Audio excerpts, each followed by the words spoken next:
अच्छा, आप chapter number 22 solid state electronics पढ़ रहे हैं। उसमें जो है वो हमारे पास इसकी डेफिनेशन है। इलेक्ट्रॉनिक्स बेसिकली जो सॉलिड स्टेट की इलेक्ट्रॉनिक्स है उसमें हम कंडक्शन के बारे में पढ़ते हैं कि कंडक्शन किस तरह से हो रही है हमारे पास।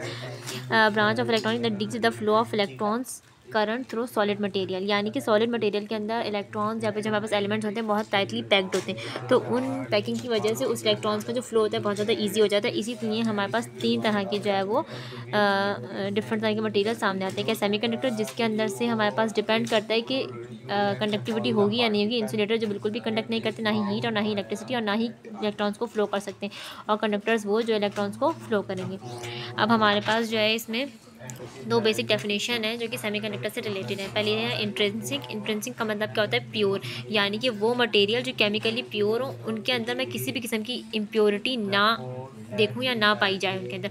और वो एलिमेंट सिर्फ और सिर्फ दो तरह के हैं, वो है सिलिकॉन और जर्मेनियम, जो कि हमारे पास मेरे ख्याल से आते हैं 6 ग्रुप के एलिमेंट्स हैं ये दोनों, सिलिकॉन और जर्मेनियम, यानी कि इन दोनों के अंदर किसी भी किस्म की कोई भी इम्प्योरिटी मौजूद नहीं होती।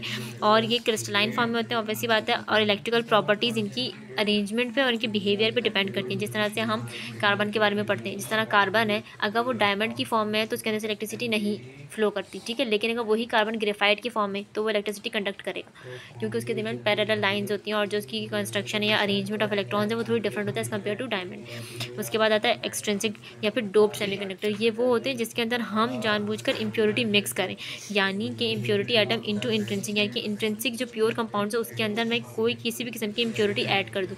और वो प्रोसेस हमारे पास कहलाता है डोपिंग का। और ये काम हम क्यों करते हैं? ताकि हम उस सेमीकंडक्टर की प्रॉपर्टीज़ को अल्टर कर दें, यानी कि अगर तो वो इंसुलेटर है तो वो कंडक्टर में कन्वर्ट हो जाए और फिर हीट और इलेक्ट्रिसिटी दोनों फ्लो करेगा। और अगर वो कंडक्टर है तो हम उसको इंसुलेटर में भी कन्वर्ट कर सकते हैं। अब यहाँ पे डोपिंग जो होती है वो दो तरह की होती है, एक है एन टाइप और एक है पी टाइप।